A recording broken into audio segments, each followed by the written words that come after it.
I, 32F, have been married to Jasper, 35M, for 6 years, but our story goes back much further. We met during our sophomore year of college at a mutual friend's party. I remember it vividly. I was wearing my favorite blue dress, and Jasper walked in with a confident smile that immediately caught my attention. We spent the entire night talking about everything from our childhood dreams to our favorite books. By the end of the night, I knew there was something special about him. Our relationship blossomed quickly. We'd spend hours studying together in the library, sneaking glances at each other over our textbooks. Jasper was majoring in finance while I was pursuing marketing. We'd often joke about how we'd make the perfect power couple in the business world someday. After graduation, we both landed entry-level jobs in the same city. It felt like fate was pushing us together. We decided to move in together, splitting the rent on a tiny one-bedroom apartment downtown. Those early days were magical. We'd come home from our jobs, exhausted but excited to see each other. We'd cook dinner together. Well, Jasper would cook, and I'd attempt to help, talk about our days, and dream about our future. 2 years into living together, Jasper proposed. It was a surprise weekend getaway to the beach where we had our first vacation together. He got down on one knee at sunset, sand sticking to his jeans, and asked me to spend the rest of my life with him. I said yes without hesitation. Our wedding was small but perfect. We exchanged vows in a quaint chapel, surrounded by our closest friends and family. I can still picture Jasper's face as I walked down the aisle. He looked at me like I was the only person in the world. The first few years of our marriage were wonderful. We both focused on our careers, supporting each other through late nights and stressful projects. Jasper quickly climbed the corporate ladder, becoming a senior financial analyst at a prestigious firm. I found my niche in digital marketing, eventually becoming a marketing manager for a tech startup. We had always agreed that we didn't want children. It was a decision we made early in our relationship and reaffirmed several times throughout our marriage. We enjoyed our freedom, the ability to travel on a whim, and the focus we could put into our careers and personal interests. We even joked about being the cool aunt and uncle to our friends' kids. About 8 months ago, I started noticing changes in Jasper. It was subtle at first. He'd come home later than usual, citing work emergencies. He became more protective of his phone, always keeping it face down or in his pocket. When I'd ask about his day, his answers became vague and dismissive. I tried to brush it off, telling myself I was being paranoid. Jasper had always been honest with me, and I trusted him completely. But as the weeks went by, the distance between us grew. Our weekly date nights became less frequent, and when we did spend time together, Jasper seemed distracted and distant.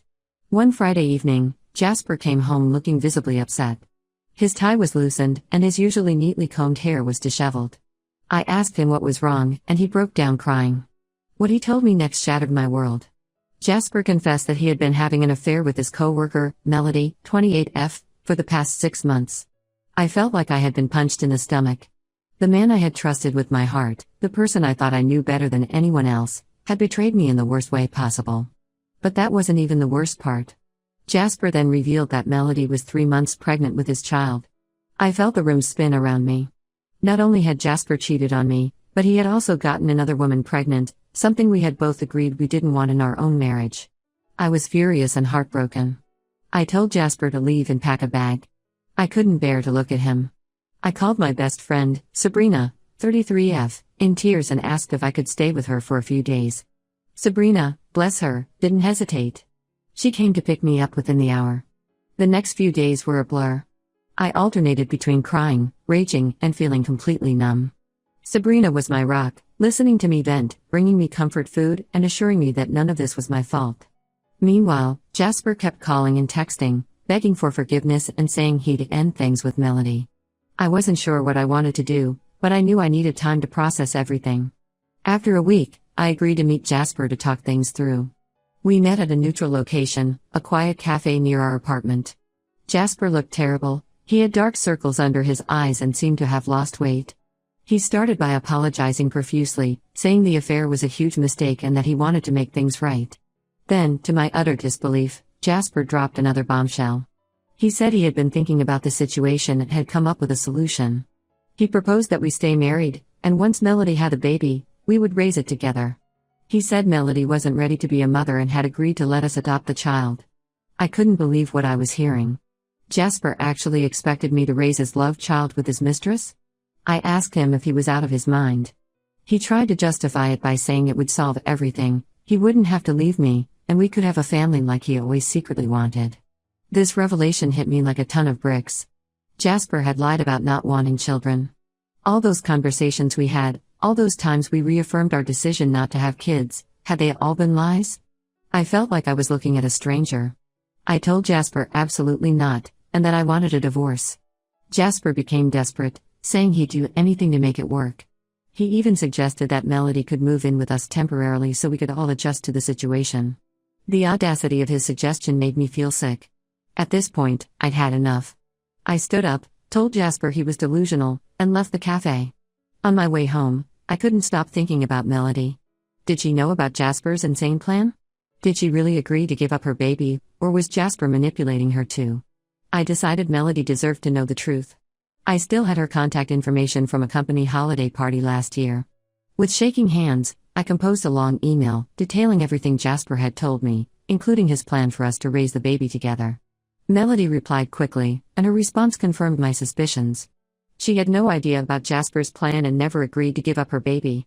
She was shocked and upset, saying Jasper had promised to leave me and start a new life with her and their child. When Jasper found out I had contacted Melody, he went ballistic. He showed up at Sabrina's apartment, pounding on the door and yelling that I had ruined everything. He accused me of trying to turn Melody against him and sabotaging any chance of reconciliation. Sabrina threatened to call the police, and Jasper finally left, but not before warning me that I'd regret this. I've blocked Jasper on everything and am still staying with Sabrina while I figure out my next steps.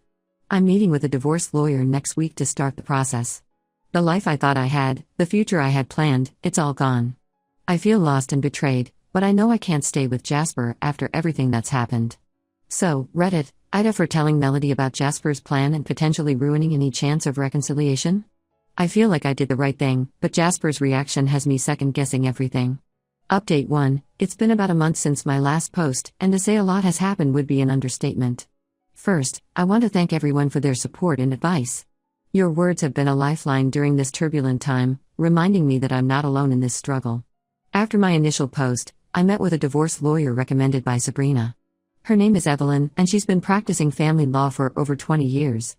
From the moment I walked into her office, I felt a sense of relief. Evelyn listened to my story without judgment, her experienced eyes taking in every detail. She helped me understand my rights and options, breaking down the complex legal jargon into terms I could understand. We started the divorce proceedings, and while it felt surreal signing those papers, I also felt a weight lifting off my shoulders. Evelyn assured me that given the circumstances, we had a strong case. She advised me to gather all financial documents and any evidence of Jasper's affair and erratic behavior.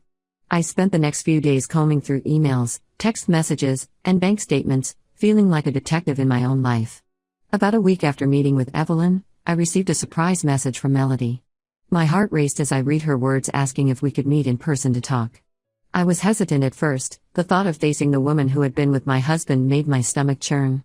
But curiosity and a need for closure won out, and I agreed to meet her at a local park. The day of the meeting, I arrived early, my nerves on edge. When I saw Melody approach, I was struck by how young and vulnerable she looked. Her eyes were red-rimmed, and she walked with a careful gait of someone in the early stages of pregnancy. We sat on a bench overlooking a small pond, the sound of ducks quacking filling the awkward silence between us. Suddenly, Melody burst into tears, apologizing profusely for her part in the affair. Between sobs, she explained that Jasper had pursued her relentlessly at work. He would bring her coffee every morning, offer to help with her projects, and always seemed to be there when she was having a tough day. Melody revealed that Jasper had told her our marriage was essentially over and that he was planning to leave me soon. As Melody spoke, I felt a mix of emotions, anger at Jasper's manipulation, sympathy for Melody's situation, and a deep sadness for the life I thought I had. Melody shared that Jasper had told her I knew about their relationship and was okay with it because I didn't want children. She was shocked when she received my email and realized the extent of Jasper's lies. But what Melody revealed next chilled me to the bone. Since I had exposed Jasper's plan, he had become increasingly controlling and aggressive towards her. He was pressuring her to get an abortion, saying it was the only way to save our marriage. Melody showed me text messages from Jasper, filled with manipulative language and veiled threats. She was terrified and didn't know what to do. Despite my complicated feelings towards Melody, I couldn't help but feel protective of her and her unborn child. I shared the contact information for a women's support group and offered to help her find resources if she needed them. As we parted ways, I felt a strange mix of emotions: anger at Jasper, sympathy for Melody, and a renewed determination to free myself from this toxic situation. The next few weeks were a whirlwind of activity. Jasper's behavior became even more erratic. He started showing up at my workplace, trying to corner me in the parking lot to explain things. I had to involve HR, who were surprisingly supportive and implemented extra security measures. Jasper also began appearing at Sabrina's apartment at odd hours, forcing us to call the police on 2 occasions. Through all of this, I've been focusing on taking care of myself. Sabrina suggested I see a counselor, and I've been having weekly sessions with Dr. Ramirez. She's been helping me process my emotions and develop coping strategies for dealing with the stress and anxiety. I've also thrown myself into my work, which has been a welcome distraction. My boss, understanding my situation, has been incredibly supportive, even offering me a chance to lead a new project. I've been spending more time with friends and family, rediscovering parts of myself that I had neglected during my marriage.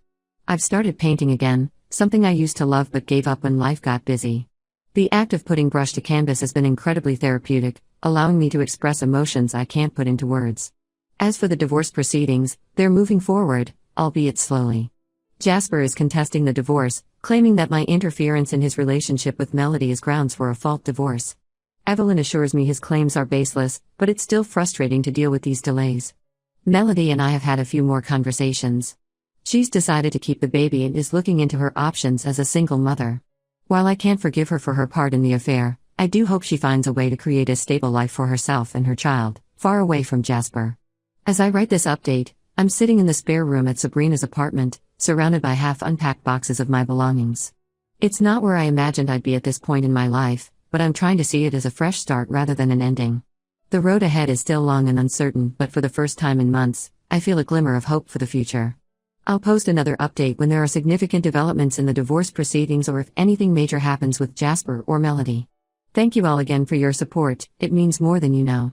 Update 2. It's been 3 months since my last update, and the situation has evolved in ways I never expected. I apologize for the delay in updating, but things have been incredibly hectic, and I've been trying to process everything that's happened. First, an update on the divorce proceedings. They're moving forward, albeit with some bumps along the way. Jasper initially tried to contest the divorce, claiming that I was at fault for interfering in his relationship with Melody. He even tried to argue that by informing Melody of his plans, I had breached his privacy and trust. Thankfully, Evelyn, my lawyer, shut that down quickly. She pointed out that Jasper's infidelity and subsequent behavior were more than enough grounds for an at-fault divorce in our state. We're now in the process of negotiating the division of assets, which has been contentious, to say the least. Jasper is trying to claim a larger share of our joint savings, arguing that his higher salary contributed more to our wealth. Evelyn is fighting hard for me, pointing out that my support of Jasper's career, including moving cities for his job promotion 3 years ago, directly contributed to his higher earnings. Now, for the more surprising developments. About a month ago, I received a call from Melody. Her voice was shaky, and she asked if we could meet urgently. Concerned, I agreed to meet her at a local coffee shop the next day. When Melody arrived, I was shocked by her appearance. She looked terrible, her hair was unwashed, there were dark circles under her eyes, and she seemed to have lost weight, which was concerning given her pregnancy. As soon as she sat down, she burst into tears. Between sobs, Melody revealed that Jasper had been harassing her constantly since our last meeting. She showed me her phone, which was filled with messages from Jasper. They ranged from desperate pleas for her to get back together with him, to angry rants blaming her for ruining his life, to chilling threats about her job and her safety if she didn't cooperate. One message particularly stood out. Jasper had written, "If you don't get rid of that baby, I'll make sure you regret it for the rest of your life. You'll never feel safe again."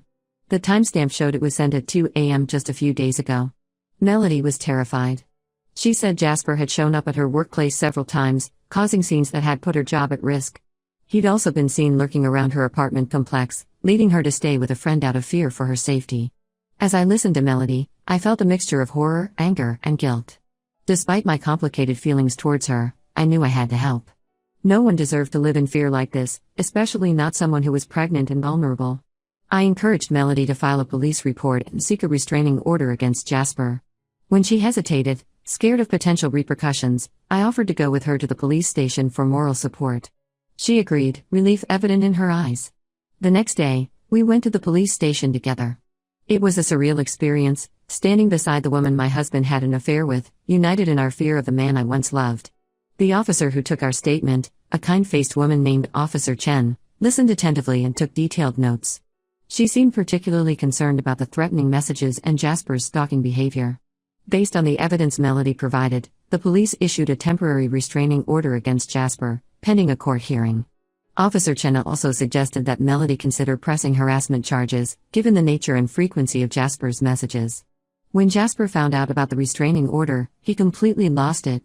He showed up at my workplace, causing a scene in the lobby. He was yelling about how I had turned everyone against him and ruined his life. Security had to escort him out, and my boss suggested I work from home for a few days until things calmed down. My company has been incredibly supportive throughout this ordeal. They've offered counseling services and have been flexible with my work arrangements. They even hired additional security for the office, just in case Jasper tries to come back. In a twisted way, Jasper's erratic behavior has actually made the divorce proceedings easier for me. His actions have clearly demonstrated his instability, and Evelyn is confident this will work in my favor when it comes to the final settlement. She's documenting every incident, building a strong case for why I should be awarded a larger share of our assets. As for Melody, we've developed an unexpected alliance. While I can't say we're friends, we're supporting each other through this difficult time. She's now 5 months pregnant and has decided to keep the baby. She's also looking into legal options to ensure Jasper can't have any custody or contact with the child once it's born. I've been focusing on healing and moving forward. The painting I started as a form of therapy has become a real passion. I've even sold a few pieces at a local art fair, which has been a huge boost to my confidence. I've also joined a support group for people going through divorces, and it's been helpful to connect with others who understand what I'm going through. The road ahead is still long, but I'm starting to feel hopeful about the future. I'll post another update when the divorce is finalized or if there are any major developments with Jasper or Melody. Update 3. It's been 6 months since my last update, and I'm cautiously optimistic to report that there's finally some closure to this whole ordeal. First, the big news: the divorce has been finalized. Despite Jasper's attempts to drag out the process, the judge ruled largely in my favor. His erratic behavior and the evidence of his affair worked against him. I was awarded our shared apartment and a fair portion of our joint assets. It's not about the money for me, it's about closing this chapter of my life and having the resources to start anew. As for Jasper, he's facing some serious consequences for his actions. The restraining order Melody and I filed against him became permanent after he violated it multiple times. He's also been charged with harassment and is awaiting trial. His company found out about his behavior and fired him, citing violation of their code of conduct. Melody gave birth to a healthy baby boy 2 months ago. She's decided to raise him on her own and has moved to another state to be closer to her family. We still keep in touch occasionally, and she seems to be doing well, all things considered. She's pursuing legal action to terminate Jasper's parental rights, given his history of threats and harassment. As for me, I'm in a much better place now. The divorce and everything that came with it was undoubtedly the most challenging experience of my life, but I've come out stronger. I've maintained my focus on self-care and personal growth. I've been promoted at work, taking on more responsibilities in our digital marketing strategies. I've also started dating again, nothing serious yet, but it feels good to know that I'm ready to open myself up to new possibilities. I met a nice guy named Alex at my painting class, and we've been on a few casual dates. It's refreshing to spend time with someone who respects me and shows genuine interest in my thoughts and feelings. My relationship with my family and friends has grown stronger through this experience. They've been my support system, and I'm incredibly grateful for their love and understanding. Sabrina, in particular, has been a rock throughout this entire ordeal. I don't know how I would have made it through without her. Looking back, I'm glad I made the decision to tell Melody about Jasper's plan. While it led to a tumultuous few months, it ultimately saved both of us from further manipulation and potential danger. It wasn't an easy choice, but I believe it was the right one. This whole experience has taught me a lot about resilience, self-worth, and the importance of standing up for what's right, even when it's difficult. I'm looking forward to this new chapter in my life, free from the toxicity and deceit that defined the last year. Thank you all for your support throughout this journey. Your advice and kind words helped me more than you know.